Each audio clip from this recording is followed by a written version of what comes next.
SMA 1 Kaban Jahe, SMA kebanggaanku.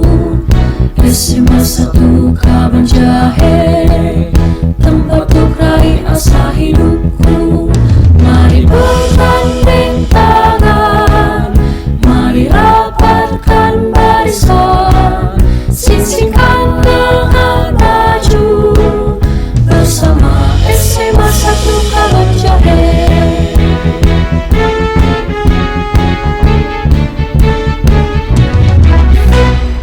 SMA 1 Kaban Jahe, untuk titik cita hidupku.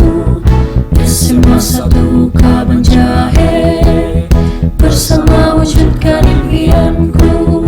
Mari bergandeng tangan, mari rapatkan barisan, sisihkan lengan baju bersama SMA 1 Kaban Jahe. Mari bergandeng tangan, mari rapatkan barisan, sisihkan lengan baju bersama SMA 1 Kaban Jahe. Bersama SMA 1 Kaban Jahe.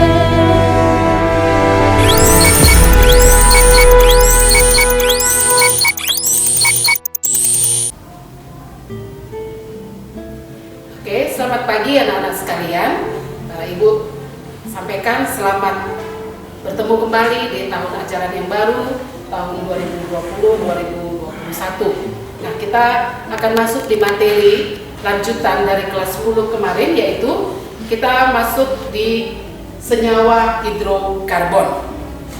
Senyawa hidrokarbon adalah senyawa karbon yang hanya terdiri atas unsur karbon dan hidrogen. Kita lihat dulu, kita kembali ke kelas 10. Sifat atom karbon kita sudah kenal pada kelas 10. Yang pertama adalah atom karbon mempunyai 6 elektron. Yang 6 itu terletak pada 2 di kulit K dan 4 di kulit L.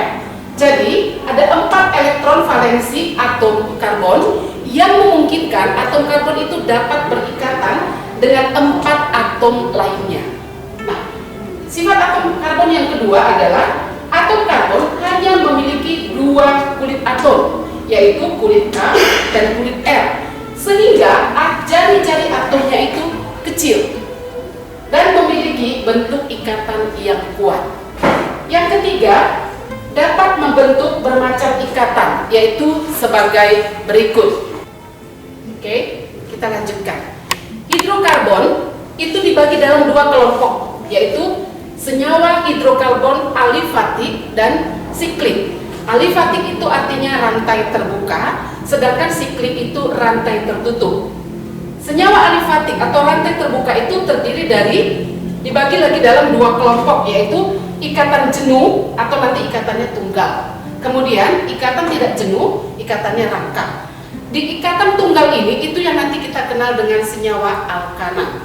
Sedangkan di ikatan tidak jenuh atau ada ikatan rangkap itu kita dibagi lagi dalam 2 kelompok, yaitu senyawa alkena dan alkuna. Oke. Sekarang kita masuk ke penggolongan hidrokarbon. Nah, berdasarkan jenis ikatan antara atom karbon atau antara atom C, hidrokarbon itu dibagi lagi menjadi hidrokarbon jenuh atau ikatan tunggal. Kita lihat contohnya seperti ini ya. Jadi antara C dengan C itu semua berikatan tunggal. C di sini juga berikatan tunggal. Kemudian yang kedua, hidrokarbon tidak jenuh atau ikatan rangkap. Di dalam ikatan rangkap ini ada 2 ikatan rangkapnya ya. Yang pertama adalah ikatan rangkap 2. Ikatan rangkap 2 ini yang kita nampak dengan tanda seperti tanda sama dengan. Ya. Jenis ikatan yang ketiga adalah, kita ambil contohnya, di dalamnya itu ada ikatan rangkap 3. Kita lihat ya, ada 1, 2, 3. Walaupun di tempat yang lain ada rangkap, ikatan tunggal, asal ada rangkap 3. Nah, inilah jenis ikatan karbon yang ketiga. Nah, sekarang kita masuk ke bentuk, berdasarkan bentuk rantai hidrokarbon. Hidrokarbon itu yang disebut dengan rantai terbuka atau alifatik. Kita lihat ya, bentuknya ini lurus atau bercabang. Jadi yang ke bawah ini kita sebut dengan cabang. Nah, yang kedua, hidrokarbon alisiklik atau rantai tertutup. Kita lihat di sini ada, kita lihat ya, dia membentuk yang tertutup, tidak seperti di hidrokarbon alifatik. Atau contoh berikutnya, kita lihat juga dia membentuk segi berapa ya? Ya, ini segi 4 dan itu rantai tertutup ya. Ya, selanjutnya hidrokarbon aromatik. Di dalam senyawa hidrokarbon aromatik itu terdapat ikatan rangkap 2 yang letaknya berselang-seling dengan rantai, maksudnya berselang-seling dengan ikatan tunggal. Kita lihat ya. Ini rangkap 2 tunggal, rangkap 2 tunggal, rangkap 2 tunggal. Senyawa yang seperti ini disebut dengan senyawa hidrokarbon aromatik. Nah, selanjutnya kita masuk ke jenis-jenis atom karbon. Yang pertama, atom karbon yang disebut dengan atom C primer, itu artinya adalah atom karbon yang terikat pada satu atom karbon lainnya. Sedangkan atom C sekunder itu terikat pada 2 atom karbon lainnya. Yang ketiga, atom C tersier itu terikat pada 3 atom karbon lainnya. Dan yang keempat, atom karbon quaterner itu terikat pada 4 atom karbon lainnya. Nah, kita lihat ke contoh. Kita perhatikan ya, ini ada satu senyawa dengan rumus seperti ini, CH3, CH3, CH3 dan seterusnya. Nah, sekarang kita mau tentukan berapa jumlah atom C primer di sana. Berapa jumlah atom C sekunder, tersier dan quaterner. Kita perhatikan. Kita kasih nomor dulu ya. Ini karbon nomor 1, 2, 3, 4, 5, 6, 7, 8. Ya. Selanjutnya, untuk memudahkan, kita lepaskan dulu atau kita hilangkan dulu atom hidrogennya. Jadi kita tulis ulang C, ya. Oke. Kemudian satu yang ke bawah di sini.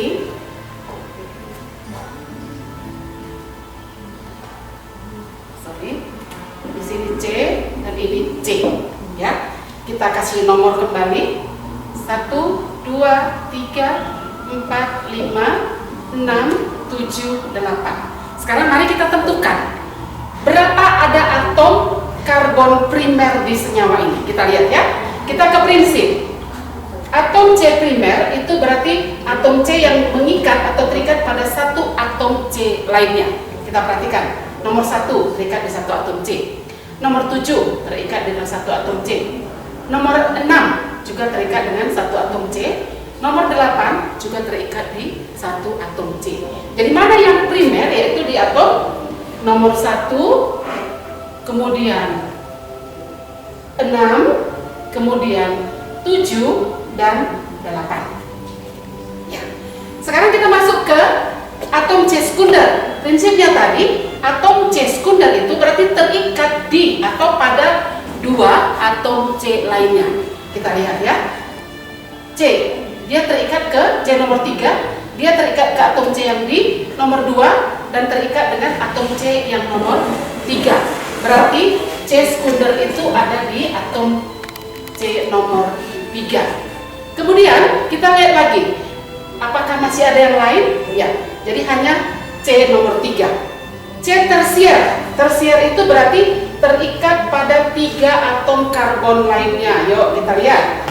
C nomor 2 terikat dengan atom C nomor 1, terikat dengan atom C nomor 3, dan terikat dengan atom C nomor 7. Berarti C quaterner itu adalah C tersier itu adalah atom C di nomor 2. Sekarang kita perhatikan quaterner. Ayo. Quaterner itu berarti atom C yang terikat pada 4 atom C lainnya. Mana dia? Kita perhatikan nomor C yang atom C yang nomor 4. Dia terikat satu ke atom C nomor 3, satu ke atom C nomor 4, nomor 6, satu ke atom C nomor 5, satu ke atom C nomor 8. Berarti quaterner itu ada di atom C yang nomor 4. Nah, sekarang kita perhatikan masih ada ketinggalan. Di mana? Coba perhatikan. C primer 1, 6, 5 ya. Ternyata di nomor 5 juga dia itu adalah primer. Oke, kita lanjutkan ke bagian berikutnya. Oke, sekarang kita masuk ke contoh yang kedua. Ya, ada senyawa dengan struktur seperti di atas. Nah, seperti tugas pertama tadi, contoh pertama tadi, kita hilangkan dulu H. Ya, jadi kita dapat seperti ini. Oke, sudah kita buat nomornya 1, 2, 3, 4, 5, 6, 7, 8, 9, 10, 11. Kemudian yuk kita tentukan jumlah atom C primernya di mana saja, C sekunder, tersier, dan quaterner. Kita lihat ya. Atom C primer terikat pada satu atom C yang lainnya. Yuk kita lihat semua atom C yang hanya terikat dengan satu atom C lainnya. Yang pertama, C nomor 1 hanya terikat pada C nomor 2. Berarti C itu primer. Yang kedua, C nomor 6 terikat pada satu atom C nomor 5, yaitu berarti nomor 6 juga primer. Kemudian nomor 7 hanya terikat dengan C nomor 3. Ya. Nomor 8 hanya terikat dengan atom C nomor 2. C nomor 10 hanya terikat ke atom C nomor 9. Berarti 10 juga. C nomor 11 hanya terikat dengan atom C juga nomor 5. Jadi atom C primer itu ada di atom C nomor 1, 6, 7, 8, 10, dan 11. Sekarang kita masuk C sekunder. C sekunder tadi definisinya adalah terikat pada dua atom C lainnya. Yuk, yang mana terikat pada dua atom C? Kita perhatikan nomor 9, nomor 4, dan nomor 5 ya. C nomor 4 itu terikat ke atom C nomor 3 dan nomor 5. C nomor 5, oh itu terikat ke 3 atom ya. Kita masuk ke C nomor 9, hanya terikat dengan C nomor 3 dan C nomor 10. Berarti atom C nomor 9 itu juga C sekunder. Sudah ya Nabu? Sekarang kita lihat mana atom C tersier. Tersier berarti terikat ke 3 atom C lainnya, yaitu 3 atom C lainnya. C nomor 2 terikat kemana? Ke atom C nomor 1, ke atom C nomor 3, dan ke atom C nomor 8. Berarti nomor 2 itu adalah atom C tersier. Di mana lagi? Kita perhatikan yang terikat ke 3 atom. Kita lihat nomor 5. Nomor 5 itu terikat ke atom C nomor 4, nomor atom C nomor 6, dan ke nomor atom C nomor 11. Berarti C nomor 5 itu juga adalah atom C tersier. Sekarang yang terakhir, atom C quaterner terikat ke 4 atom C lainnya. Yuk kita lihat di mana yang terikat ke 4 atom C lainnya, yaitu atom C nomor 3 terikat ke atom C nomor 2, ke nomor 7, ke nomor 4, dan ke nomor 9. Ada 4 atom C yang diikatnya ya. Berarti atom C nomor 3 itu adalah atom C quaterner. Nah, Ibu rasa nanti tugasnya akan Ibu kirim lewat Google Classroom kita. Saya rasa kamu sudah bisa mengerjakan tugas-tugas yang nanti akan Ibu kerjakan akan kirim di Google Classroom. Sekarang terakhir untuk hari ini kita masuk di kegunaan senyawa hidrokarbon dalam kehidupan sehari-hari. Contoh yang pertama adalah LPG, yaitu kegunaan senyawa hidrokarbon ya. Las listrik, pembasmi serangga, bahan bakar, aspal, lilin atau parafin, nilon, dan pipa PVC. Nah, untuk hari ini, aku rasa materi kita cukup sekian. Kita akan bertemu di materi berikutnya. Dan tidak lupa kita mengucapkan syukur kepada Tuhan karena hari ini materi kita sudah selesai dan diharap kita bisa mempelajarinya dengan lebih baik. Selamat pagi. Hey, you very good. See you next time.